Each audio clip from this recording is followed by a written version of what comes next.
You are nothing but a homeless wreck. Have that in mind. Stay in your place. I can fix it. Fix it. Get her out of here. She was already writing when he walked out. That is the thing nobody mentions when they tell this story. They talk about the boardroom, the smile, the security guard, the headline that broke the internet in 6 hours. But the part that explains everything, the part that makes all of it make sense, is what was happening on that sidewalk at 6:47 in the morning, before anyone inside that building had any idea she existed. A 17-year-old girl. Back against a glass tower. Backpack held together with a rubber band because the zipper gave out in October and there was no money for a new one.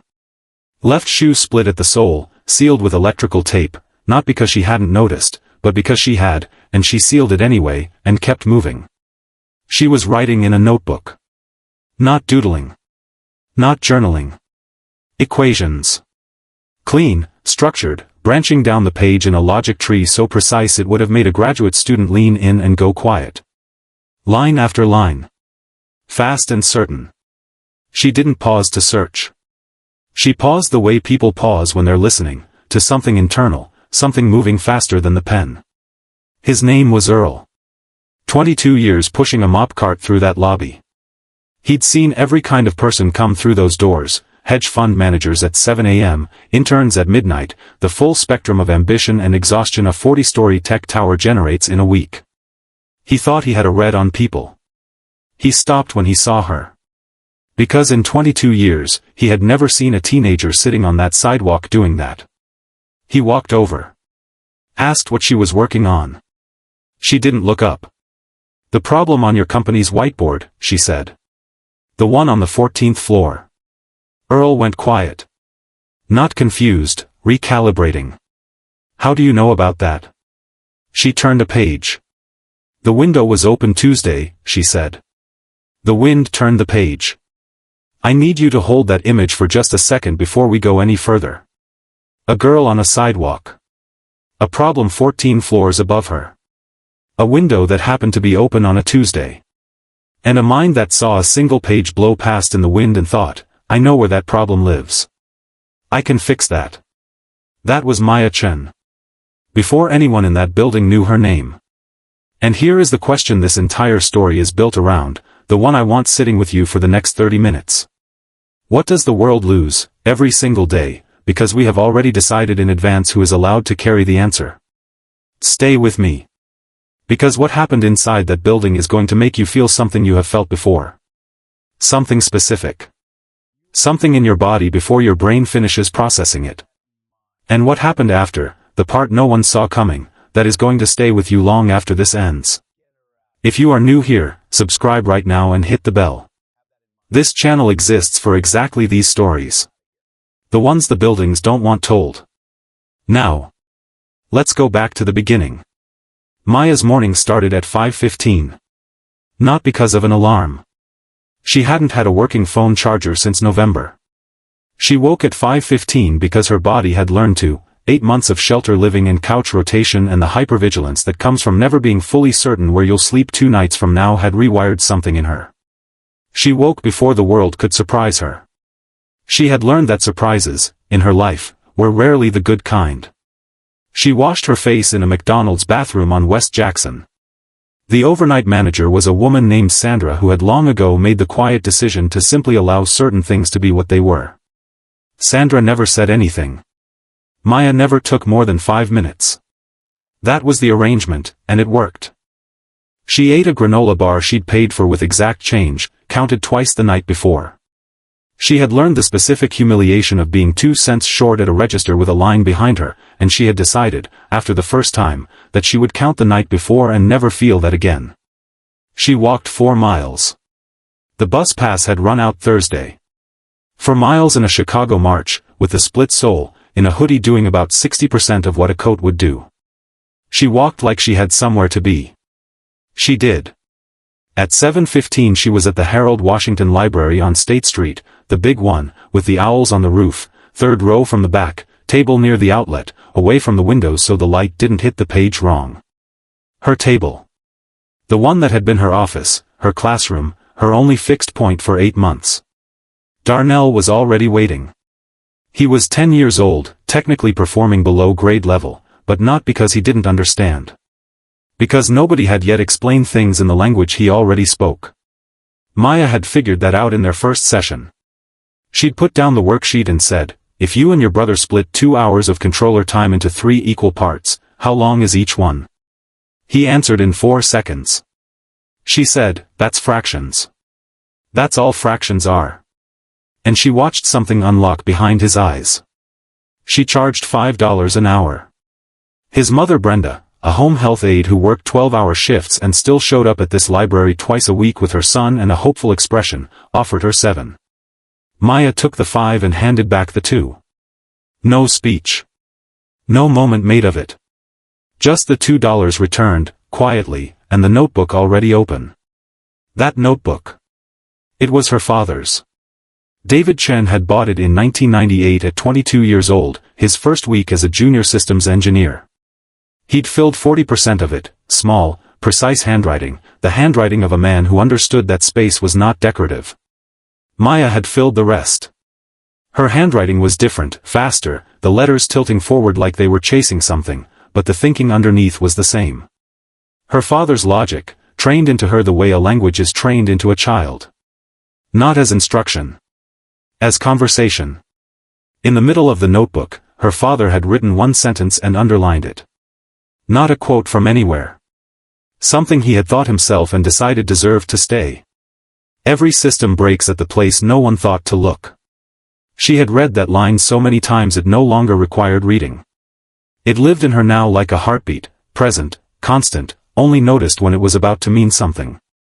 He had taught her systems thinking at the kitchen table when she was 12. A circuit board, a lamp, a diagram. He had pointed to the loud, overloaded node, the one every eye in a room would go to, and then moved his finger to the quiet side. The unremarkable section. The part drawing no attention. The failure is here, he said. At the place nobody thought to look. Because there was nothing there to announce itself. The silence is always where the problem lives. She was 12. She understood it completely. 3 years later, David Chen died on a factory floor in Cicero, Illinois.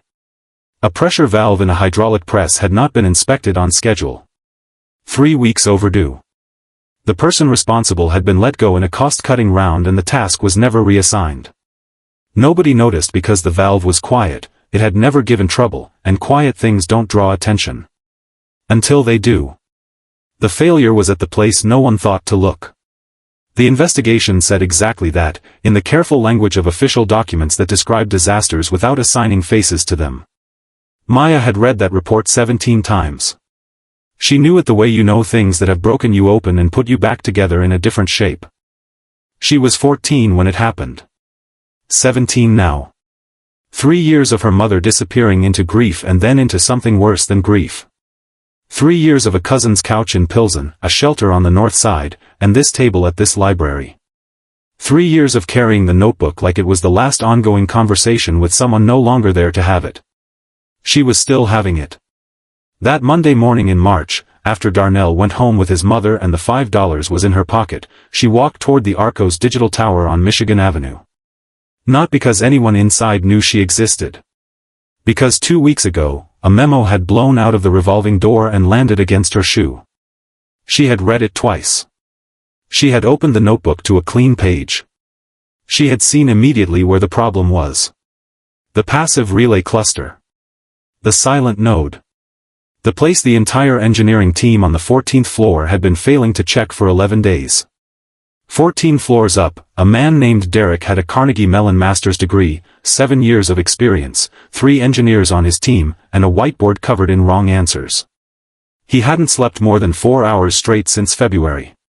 Every solution he tried was looking at the loud part of the system. The problem was in the silence. Derek didn't know that. But the girl on the sidewalk below him, $5 in her pocket, split sole, dead phone, rubber-banded backpack, she had known since Tuesday. Derek came downstairs at 8:20 for coffee. He was crossing the lobby when something in his peripheral vision stopped him. Through the glass, on the sidewalk, a girl was writing. Fast. Certain. The layout of the page, visible from 30 feet away, was not a diary. It was a diagram. A branching logic structure. And the architecture of it, the specific way those branches divided and reconnected, was deeply, uncomfortably familiar. He walked outside without his jacket. He stood over her page for a long time before she looked up. She didn't cover the notebook. Didn't shift away. Just looked at him, steady, patient, the look of someone who has been waited out before, and kept the pen in her hand. He asked to see it. She held it up. Not handed it, held it, so he could look without having to touch it. He followed the logic tree from top to bottom. Then top to bottom again. And somewhere between the first reading and the second, his face did something he wasn't fully in control of. One part recognition. One part the specific discomfort of understanding that a teenager on a sidewalk had, in the 11 days it took him to fail, found the answer. The cascade failure. The silent node. The place no one had thought to look. All of it. Drawn in blue pen on grid paper in a shorthand she had invented herself, alone, in a library, without a team or a salary or a whiteboard. He looked at her. "Come with me," he said. She studied him for a moment, the careful look of someone who has learned that offers from buildings like this one come with conditions not mentioned at the outset. But she stood up. She put the notebook in the backpack. She followed him. The elevator took 40 seconds. Neither of them spoke. Earl watched them go with the expression of a man who has witnessed something he cannot categorize and has wisely decided to stay out of it. The doors opened on 14. The room went quiet when she walked in. Not the polite quiet of acknowledgement, the specific quiet of a room that doesn't know how to process what it's seeing. She was worn at the elbows. Electrical tape on the sole. Rubber band around the backpack. 17 years old and carrying weight that most adults in that room had never been required to carry. She walked to the whiteboard. She looked at it for 30 seconds, scanning for the shape of things, looking for the place that was too quiet, and then she turned around, set the crumpled notebook on the $4,000 table like it belonged there, and said, "The problem is on the left side of your diagram. You've been looking at the active nodes for 2 weeks. The failure is in the passive relay cluster. It's been there the whole time." The room looked at the whiteboard. Looked at the notebook. Looked at each other. And then Richard Cole walked in. Richard Cole was 52 years old. Wired magazine cover in 2019. Charity wing at his alma mater. Lacrosse coach on Saturdays. Not a monster, which is exactly what made him dangerous. He was the specific kind of man who has spent 20 years in rooms where the person who looked like him and dressed like him was always, eventually, the person who was right. 20 years of that experience had done something to his perception. He spoke the language of who belongs here and who doesn't so fluently he no longer needed to think about it. It came automatically. The way a mother tongue comes. He walked in. He saw Maya. His face arranged itself into the smile. You need to understand that smile. It was not hostile. It was not obvious. It was the smile of a man extending patient generosity to an absurd situation, the smile that says, "I'm going to be kind about this." The smile that looks, from a distance, like courtesy and functions, up close, as a weapon. "Sweetheart," he said, and the word landed exactly where it was aimed, soft enough to be deniable, heavy enough to be felt. "I've had MIT graduates in this room for 2 weeks. PhD candidates. People who have been solving problems like this since before you were born." He looked at the notebook on the table. Made sure the room followed his eyes. "What exactly are you going to fix this with, your library card? You should leave right now." 7 people laughed. Not all at once. It moved through the room the way laughter moves when people are watching the most powerful person present for the cue about what is appropriate. 2 of those 7 felt sick doing it. They laughed anyway. Because that is how cruelty survives in rooms full of otherwise decent people. Not because everyone is cruel. Because no one wants to be the one who doesn't laugh. Maya's face went through something that was not anger and not shock. It was the face of someone who expected this. Not the library card line specifically, that was his invention. But the shape of it. The performed dismissal. The powerful man. The silent witnesses. She had met versions of this moment her entire life. What she hadn't expected, what lived in that small, private place she would never admit to, was that she had hoped. Coming up in that elevator, setting that notebook on that table, she had hoped, somewhere quiet and unguarded, that what she brought would be enough to override the question of who was bringing it. She understood now that it wasn't. It never is. Not until it's undeniable. A security guard named Phil gripped her arm above the elbow, too hard, the way people grip the arms of those they've already decided don't require the full consideration of a gentle grip, and Derek watched this from 8 feet away and did not move and did not speak. That is the moment Derek lives with. Not the laugh was barely a choice. This moment. 8 feet away. Saying nothing. Maya picked up the notebook with her free hand, carefully, like it was the only thing in that room worth being careful with, and she let Phil walk her out. 14 floors down. Through the revolving door. Back to the same square of sidewalk. She didn't cry until she was fully outside. When she did, she turned away from the windows and she cried the way she did everything, quietly, privately, contained. The way you cry when you've learned that grief shown to the wrong people only gives them material. She was almost done, that last phase where the breathing is still uneven, when she heard footsteps behind her. Running. Derek. No jacket. Breathing hard. He had taken the stairs because he couldn't wait for the elevator and he wasn't sure what he was doing and he did it anyway. I looked at your notes, he said. Maya stood up. Started walking. You were right, he said, following. Every single line. The passive relay cluster. The cascade origin. Every line. She kept walking. Maya. She stopped. Not because he said something she didn't know. She had known she was right since Tuesday. She stopped because in years of carrying that knowledge, of being right in rooms that dismissed her, of being invisible and correct simultaneously, no one from a building like that one had ever come down the stairs after her. No one had run. She stopped. She didn't turn around. But she stopped. And that was enough, for now, for what came next to be possible. Before we keep going, I want to ask you something. And I mean it. Answer in the comments, because I read every single one. Has someone ever dismissed what you brought to a room before they even looked at it? Taken credit for something you built? Put their name on your work and smiled while they did it? Tell me below. Because Maya's story is not exceptional. It is common. It happens every day in every building like that one, to people carrying things the room has already decided not to see. Drop your answer. And if someone in your life needs this story today, someone tired, someone passed over, someone sitting on their own version of that sidewalk, share it with them right now. They'll know exactly why you sent it. Maya didn't go back that day. Derek walked with her for 3 blocks before she stopped and turned and looked at him, the full audit. Checking something. Deciding something. Why didn't you say anything? In the room. He could have deflected. He was smart enough. He chose not to. I don't know, he said. I've been asking myself that since the elevator.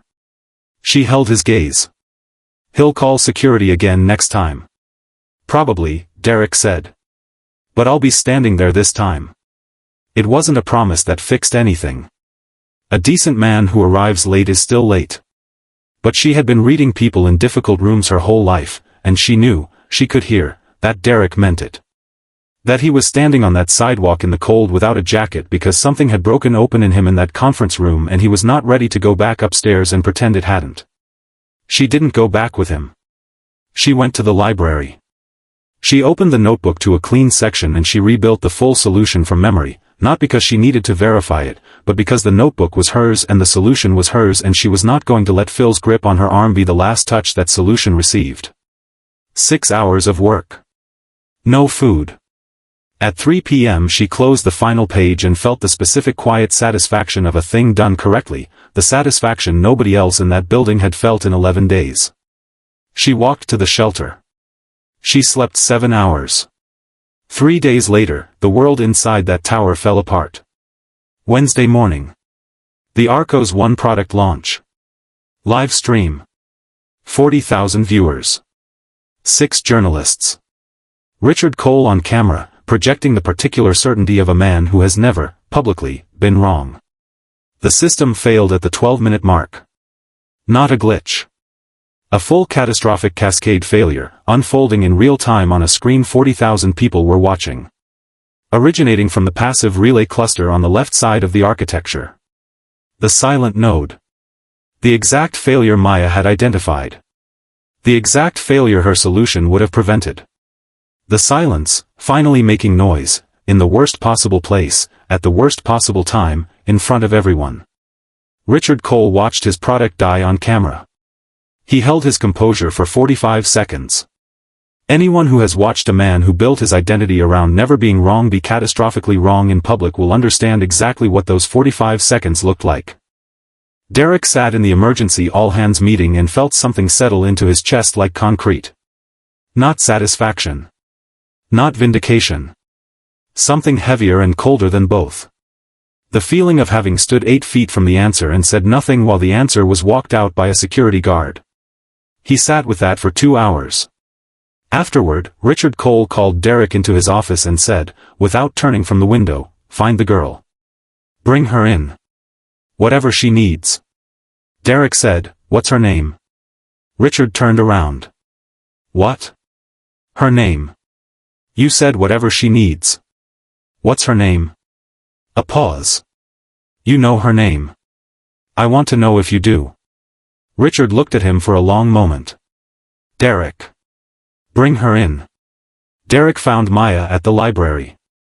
She was with Darnell. Fractions had progressed to decimals had progressed to a discussion of basketball shooting percentages that Darnell was working through with genuine focus. Derek waited. He watched Maya hand back the $2. He waited until the notebook was open.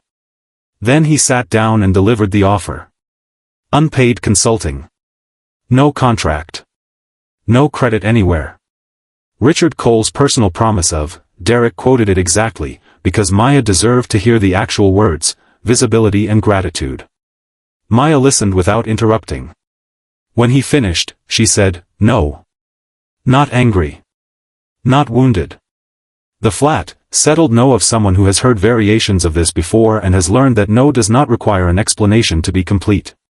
He wants the fix without the fixer, she said. He wants the problem solved and his name on it and my name on nothing. And in 6 months when the next problem comes, he does this again. To me or someone else. She looked at Derek. That's not a deal. That's an erasure. Derek didn't argue. He'd spent 11 days being wrong enough that he'd lost the appetite for arguing with people who were right. He sat quietly for a moment. Then he said, 200 people work in that building. Average tenure 8 years. Most of them have kids. None of them were in that conference room. None of them made the call Richard made. Maya was quiet. 200 people, Derek said. Who go home to families. Who had nothing to do with what happened to you. He didn't push further. He stood, apologized for the interruption, and left. Maya sat at her table. She opened the notebook to her father's handwriting. Read the underlined sentence. Put her hand flat on the page, not to read it, just to touch it. The specific act of placing your hand on the words of someone you can no longer reach any other way. 200 people. Kids and mortgages and 8 years of work and nothing to do with one man's cruelty. She thought about her father. About the factory in Cicero. About the 23 other workers on that floor the day the pressure valve gave out, the ones who went home, who also had nothing to do with a system failure at the place no one thought to look. She thought, what would her father have done? She didn't need long. She picked up the notebook. She walked to Derek's car on State Street and waited by it for 20 minutes until he came out and found her there. Not for him, she said. Understood. My name on everything. Yes. Full documentation of methodology. My actual name. Not anonymous contributor. Not outside consultant. Maya Chen. Yes. One more second of the audit. Then, do you have a place I can work? Here. Right here. Feel the weight of what she just did. She said no to the man who humiliated her. No to invisibility. No to the version of this story where she saves the room that laughed at her and gets nothing in return. She drew a line, in plain language, without anger or drama, the way someone draws a line when they have earned the absolute right to have one. And then, not for the building, not for the man with the smile that didn't waver, not for the room that laughed, she chose the 200 people who had nothing to do with any of it. That is not forgiveness. That is not weakness. That is something rarer and more precise than both of those things. That is character. Operating at full capacity. In the dark. When nobody is watching and nobody will ever know. Derek's apartment in Wicker Park was sparse in the way spaces go sparse when the person sleeping there isn't really living in it, just using it between shifts. He ordered food from a Thai place 2 blocks away. He put it on the coffee table and said nothing about it. Maya ate without commenting. That unspoken exchange, the gift offered without ceremony, received without performance, was the most genuinely human thing that had happened between anyone from that building and Maya Chen in the entire story. She worked through the night. Not in the montage way. Not the compressed dramatic version. She worked the way her father had taught her, methodically, verifying each branch before moving to the next, never assuming that right in theory meant right in practice. Derek sat in the corner with his laptop, passing her technical documents when she asked, making coffee at midnight and again at 3. At 3:47 a.m. he woke up in his chair to find her still at the table, surrounded by pages arranged in a complete solution map. At 4:12 a.m. she closed the notebook. Looked at the table. Said, "It's done." Derek looked at the pages. Looked at her. Said, "Are you sure?" Maya looked at him. "Sorry," Derek said. "Yes. Obviously." He submitted the solution with Maya Chen's full name in the author field.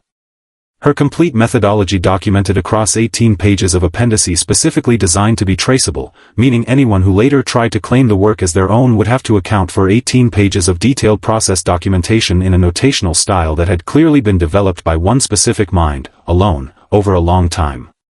He also sent the documentation quietly to a second address. A tech journalist named Patricia who covered enterprise technology for a publication Richard Cole read every morning. He sent it 2 days before Richard Cole's communications team had planned to release their own version of events. The fix went live Thursday at 6 a.m. The engineering team watched the system stabilize in real time, the cascade failure resolving, the passive relay cluster coming back online in exactly the sequence Maya's documentation had predicted. The room went quiet. Not the quiet of a meeting ending. The quiet of technically trained people watching something they could not have done be done correctly, completely, by someone with no access to their systems, no team, no resources beyond a notebook and a father's textbook and 19 hours of uninterrupted work. 20 seconds of silence. Then one engineer said, quietly, "Who is Maya Chen?" They found out Friday morning. The headline read, "Homeless teen solves the crisis $40 million couldn't, the Arcos story nobody was supposed to tell." Detailed. Specific. Documented. Maya's full name. The methodology. The date of the conference room incident. Phil's grip above the elbow. The library card line, quoted exactly, with "sweetheart" preceding it. By noon, shared 140,000 times. By 6 p.m., 600,000. The comment section split into 2 kinds of people, those who recognized Richard Cole, not him specifically but the shape of him, the smile, the performed patience, the library card energy applied to their own work in their own rooms. And those who recognized Maya. The girl outside the building with the notebook and the answer and the split soul and the certainty that the room was going to do exactly what rooms like that do, who showed up anyway. There were more of the second kind than anyone at Arcos Digital expected. Richard Cole's statement went live at 9 a.m. Maya Chen is an extraordinary young woman whose potential I recognized from our very first meeting. Arcos Digital is proud to have played a role in what I believe will be a remarkable career. He had never asked her name. She had been in his building for 11 minutes. Phil had gripped her arm above the elbow. The internet responded the way it responds to things that are both provably false and smoothly delivered, with the thorough, relentless communal fact-checking of a large number of people who have decided, simultaneously, that a story is going to be told accurately or not at all. And then the video surfaced. Because someone had been recording.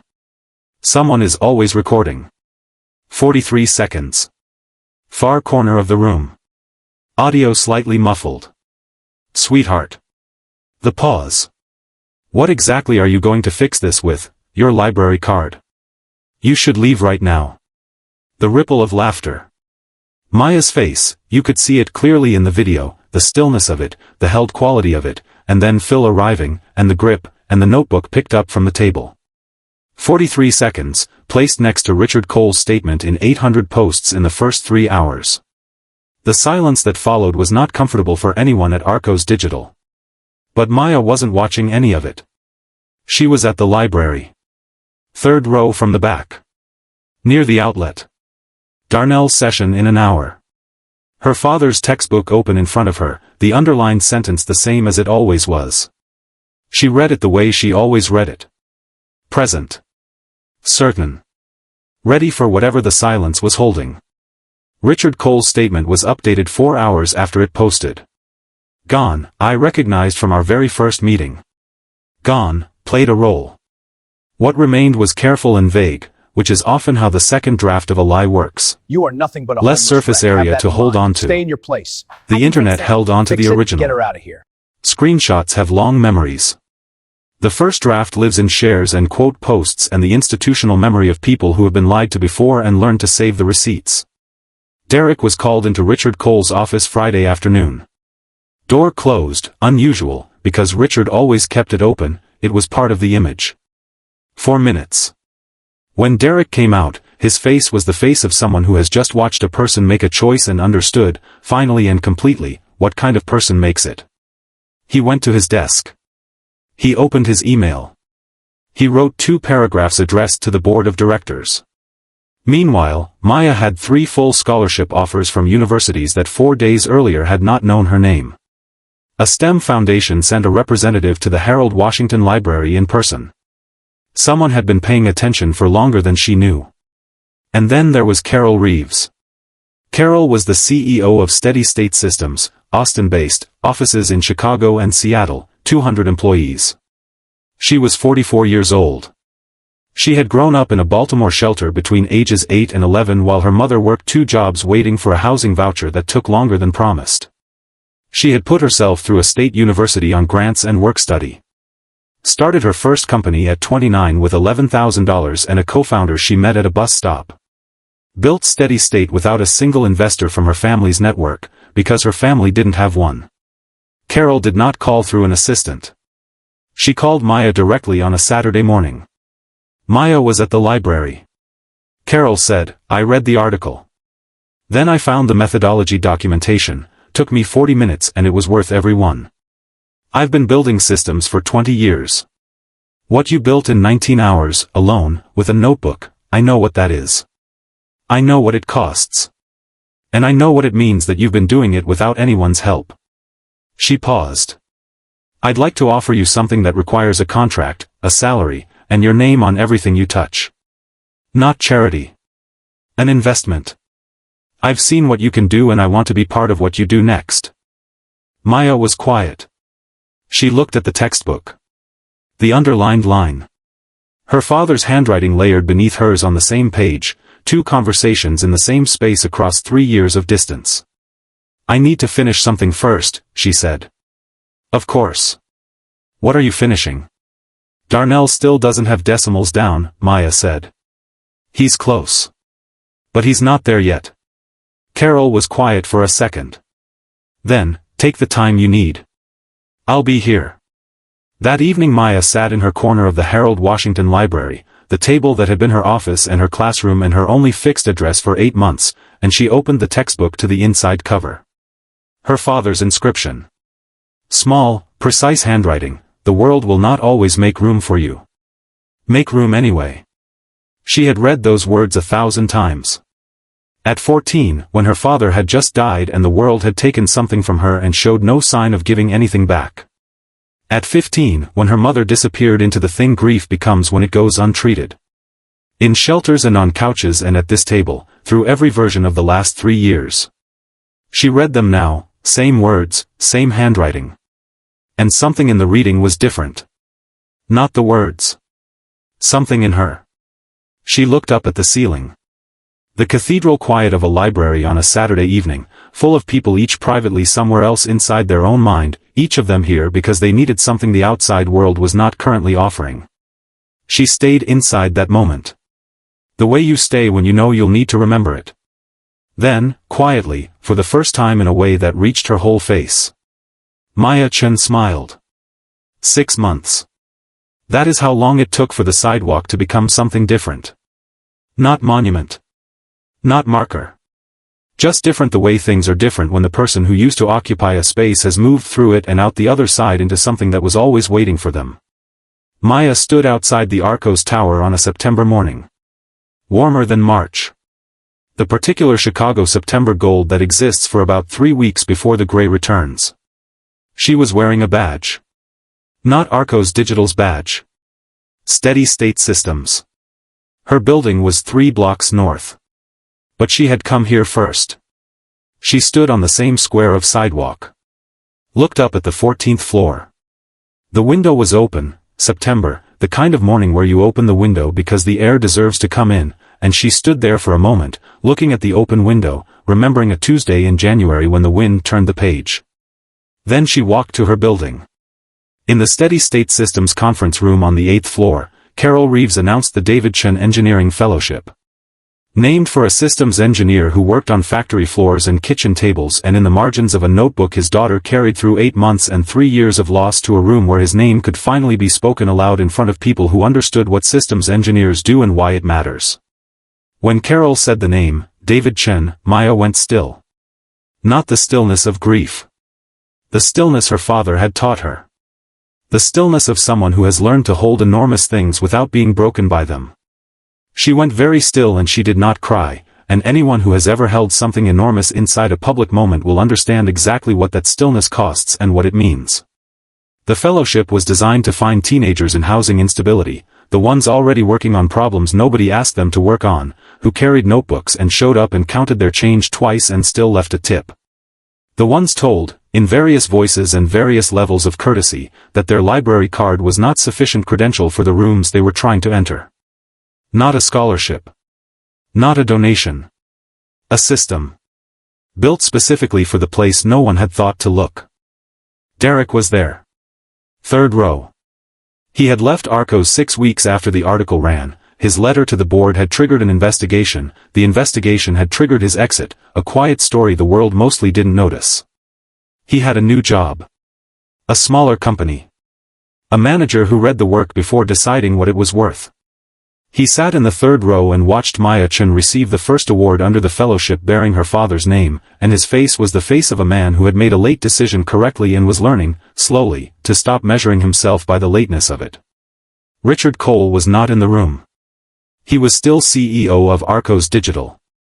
He was smaller than he had been, not publicly, not officially, just privately smaller, in the specific way men who have performed certainty for decades become smaller when the record permanently contradicts them. He still coached lacrosse. Still had the charity wing. Still looked, from a distance, like the same man.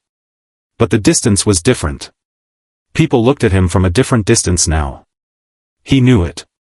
And that knowledge, carried daily, that a room existed in the world where his certainty had been measured against a 17-year-old girl with a rubber-banded backpack and found wanting, that was its own consequence. Proportional. Permanent.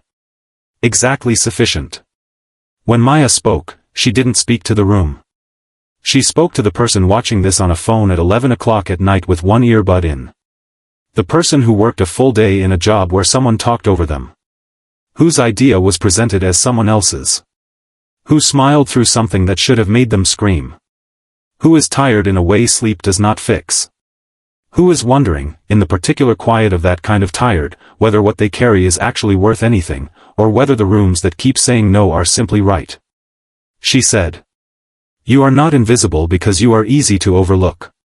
You are invisible because they need you to stay that way. Those are not the same thing.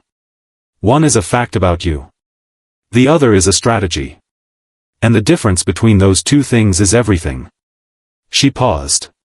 My father taught me that every system breaks at the place no one thought to look. He meant engineering. Circuit boards. Pressure valves.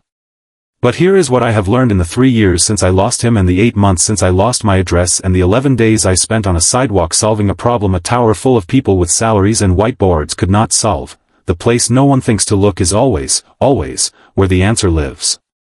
They overlook it because it doesn't look like where answers come from. Because it's quiet. Because it doesn't have the right badge or the right building or the right shoes. She looked past the room. You are not a gap in the system. You are the place the system has been failing to check. And one day, if you keep going, if you keep writing, if you keep showing up to the sidewalk and opening the notebook and doing the work on the problem they told you that you couldn't solve, one day the window will be open. And the wind will turn the page. And what you wrote will be exactly what the world needed. Whether or not anyone was standing there to notice. The room was quiet. The good kind. The kind that means something landed. Then she opened the textbook. The green grid pages. 2 handwritings, hers layered over her father's. She turned to the inside cover. Read the inscription one more time. And this time she said it aloud. Quietly. Not to the room. To him. Make room anyway, Dad. She closed the book. And on a sidewalk 3 blocks south, outside a glass tower on Michigan Avenue, the September morning was doing what it does, filling everything with the gold that only lasts 3 weeks before the gray comes back.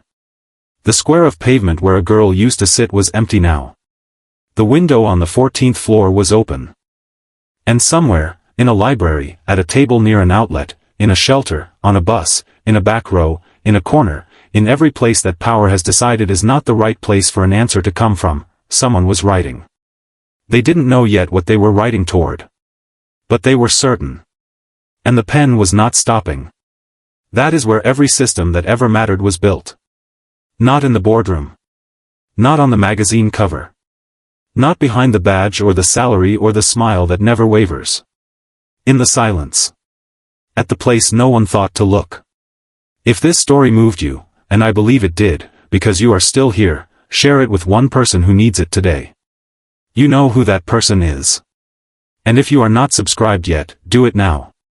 This channel exists for exactly this. The stories that the buildings don't want told. Until next time. Keep writing.